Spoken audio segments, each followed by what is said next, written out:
In today's exercise, you'll learn about SetUid, SetGUID, and StickyBit. If you do SetUid on a file, that will mean that when you execute with UID of the file instead of the UID of the current user. A good example will be the command password, where it has a SetUid. So every time as a normal user, when you run the password command, it is actually root that is running the password command for you. SetUid is not applicable for directory. SetGUID on a file is the same as SetUid on a file, except that now when you execute with group ID of the file instead of GID of the current user. If you do a SetGUID on directory, that's to say that all files and directory created in the SetGUID directory will belong to the group owning the SetGUID directory. You will not belong to the user group. For StickyBit, it's not applicable to file, but if you do set StickyBit on the directory, for example, /tmp actually has StickyBit set. That means to say that when any user store file in tmp, only the owner of the file has the right to delete or modify the file from tmp.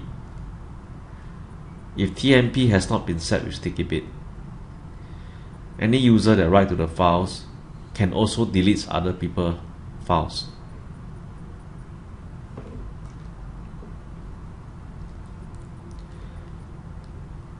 Now let's take a look at an example. Now, if you recall from the last lesson that on Unix ACL, read has value 4, write has value 2, and execute has value 1. For SetUid, it also has a value of 4, SetGUID value of 2, and StickyBit has a value of 1. So for example, I have this octal permission 777. We should give the symbolic permission of RWX, RWX, RWX. Because it's 4 plus 2 plus 1. R is 4, W is 2, X is 1. So when you do 4 plus 2 plus 1, you give you 7. Now what happens if you want to set GID, group ID, and StickyBit for this set of permission? You put a 7 in front.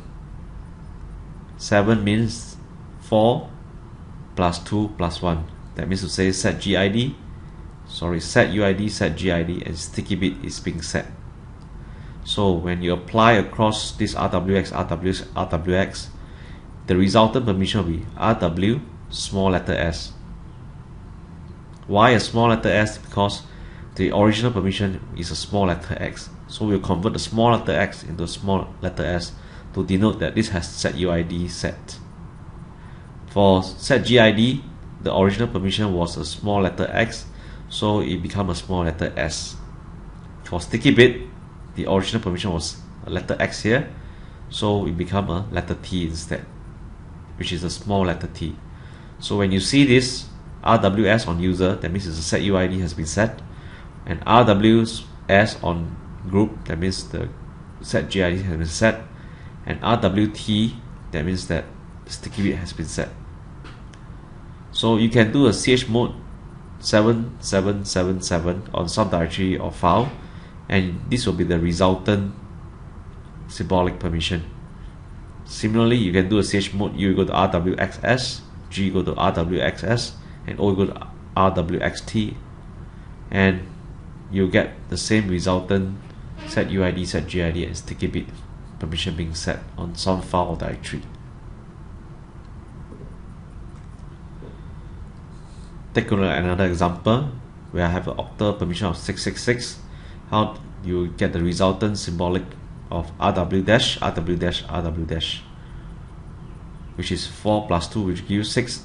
Read is 4, 2 is write. That's why it's 4 plus 2. What happens if you want to set UID, SetGUID, and StickyBit on this permission? 7 meaning you want to set UID, SetGUID, and StickyBit.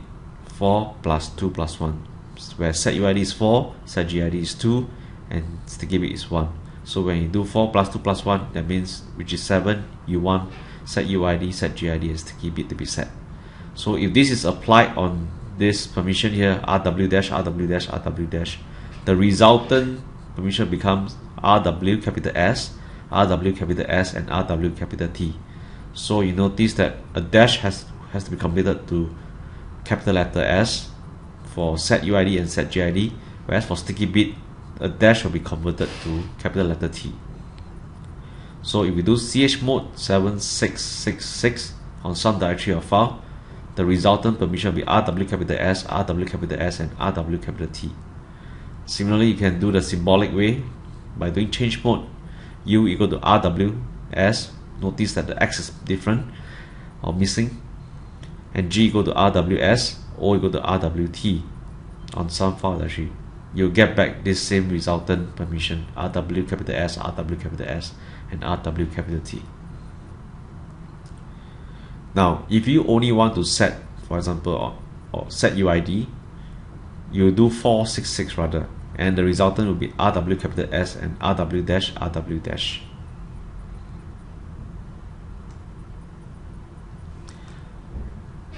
Let's give a try on the following octal value, 5731.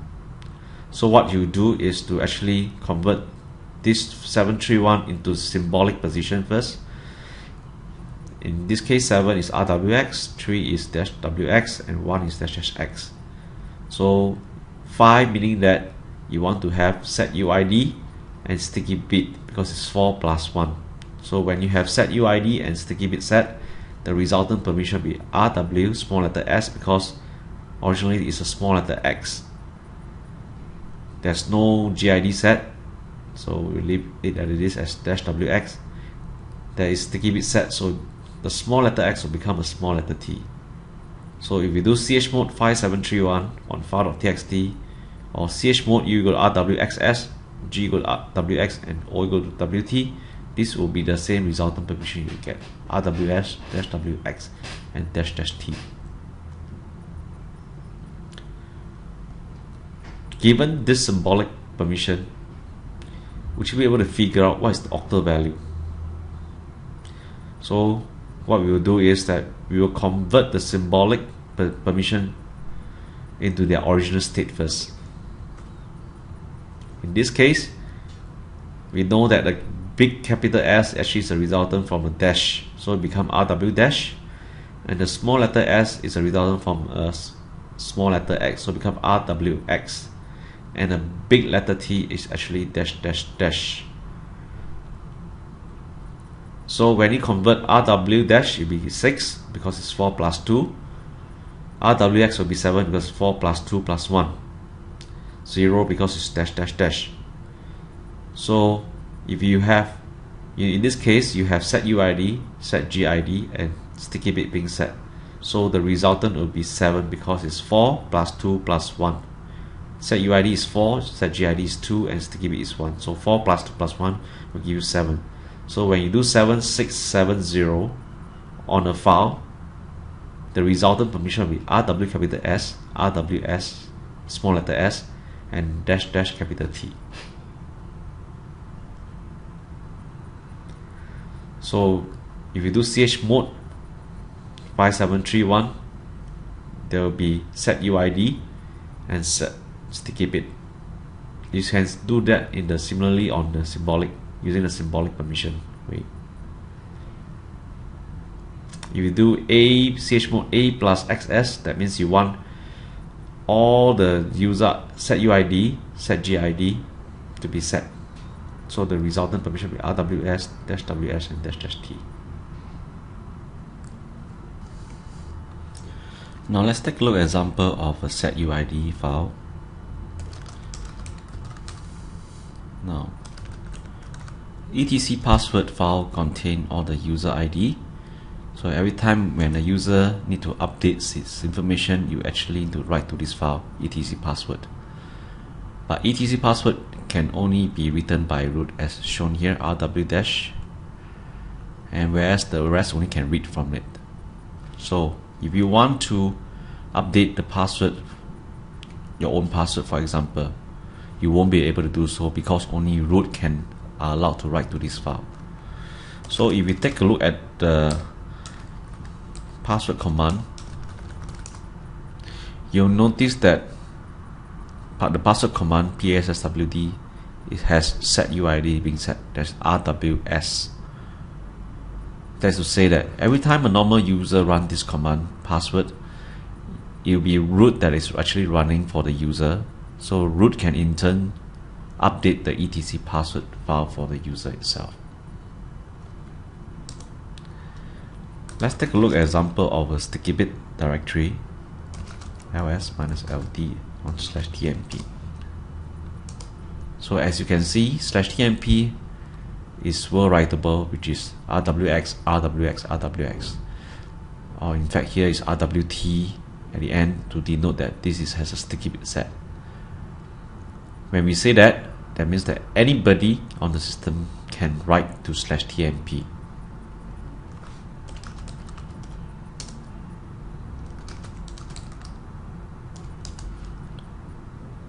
So in this case, we have the various files owning by different user, for example root or the user. So user will not be able to delete the file from root, or root not be able to delete from the file from user because of the sticky bit set. That is to say that though TMP is well writable, but only the owner of the file can delete itself from /tmp. I'll give you an example. I'm trying to do a su to guess1 and run the command touch, which is to create an empty file in /tmp/guess1.txt. This file is called guess1.txt. So for example, if I try to use guess2 to remove the file inside /tmp,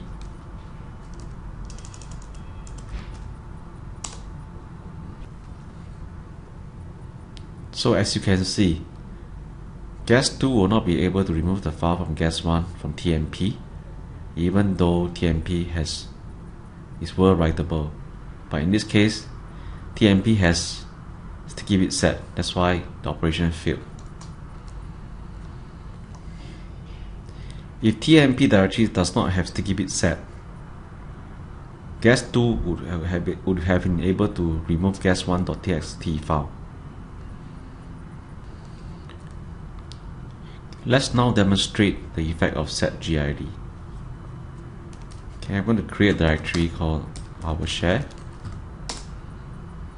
This directory will be owned currently by root. As you can see, I'm going to change the group ownership recursively with -R to the group called share for the folder our share. -LD. Now I notice that now the group instead of root is become share. I'm going to guess ID of guess1. I'm going to do a user mod -G guess1 and then include the share group into for guess1 user. So we do ID guess1 again. You can see that now guess1 is belonging to the secondary group share as well. So if I try to write a file using guess1, alright, command to run ss guess1, touch a new file in /our share. I will call guess1.txt.